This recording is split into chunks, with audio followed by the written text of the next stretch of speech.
भैया जय काली जय काली जय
के पुकार सुनी चली अली माई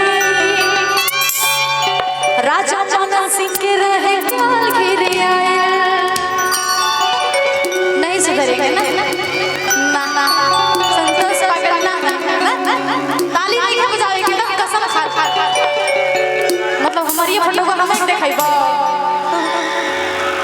हां ये गाना गाई आके बताइबा तब नो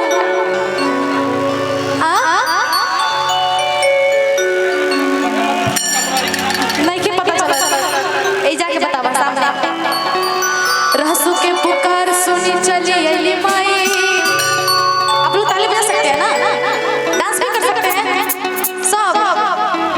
आगे आगे आइए ना, गर्लफ्रेंड छोड़ दिया ना।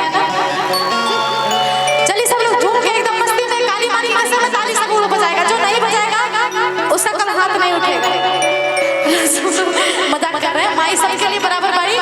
प्यार देने के बाद गाना के और झूमे के बाद